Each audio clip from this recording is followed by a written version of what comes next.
Yeah! I'm not talking about magic.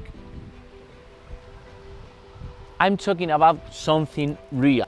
The very first Smart Life collar, which is going to prevent you from drowning under any circumstances. 4 years ago, I almost drowned while surfing, so I started to think about a solution, and 2 years later, I got this US patent approved.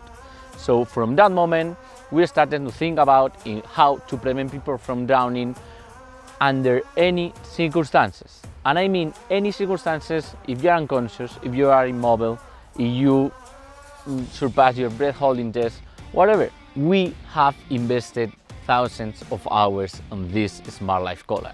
So let's go back in time to see how it all started. I'm really proud to present you the very first concept of OneUp, which is this one, but it was just to explain to some investors the concept behind it. After that, we were able to make this concept so we could present it to some family, friends and folks to, to have a successful fundraise to get the minimal amount of money to have a functional prototype.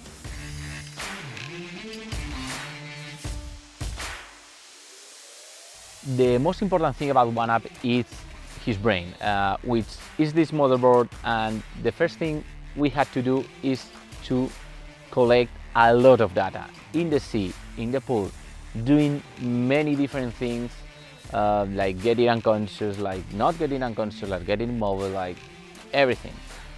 After analyzing all the data, we noticed that every person drowns the same way. Every person has a center of gravity which is most the same. So we could determine the different patterns about orientation, about acceleration, about moving, about not moving. In that moment, our algorithm detects you have a problem. It's going to start sounding a beep for 5 seconds, like an alarm.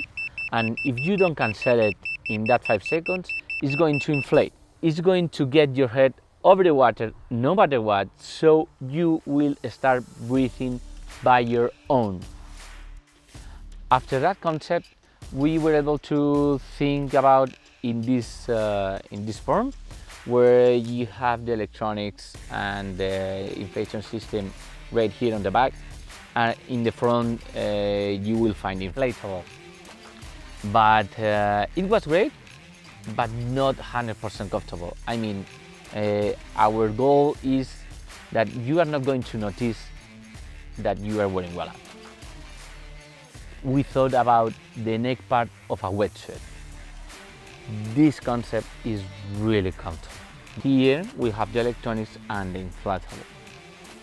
In the back part we have the inflator system and the motherboard with the battery and all that stuff.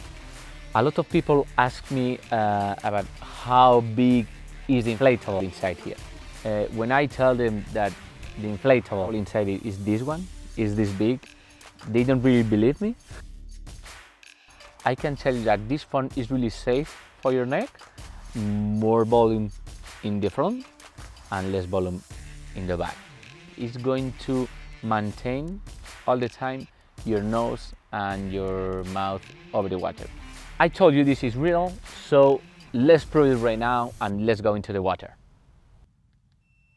So let's explain what's the different parts of the life collar of OneUp, okay? So the most important thing about it is the back part, where all the technology is. Here is the motherboard with the different sensor and the battery, and this is where the inflator system is, and this is the technology behind it. Inside here is the inflatable, and this part is really important because it's like the neck part of an airplane, like this one. It's really soft, so it has a material that is not going to rip, it's not going to move from the neck, and as you can see, it's really flexible.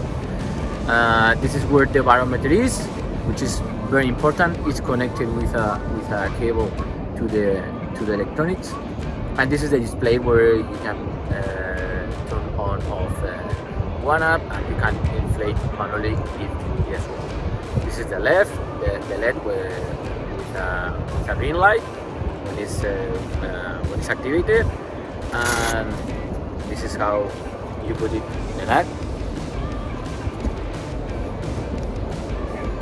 So let's go to the water and let's try it.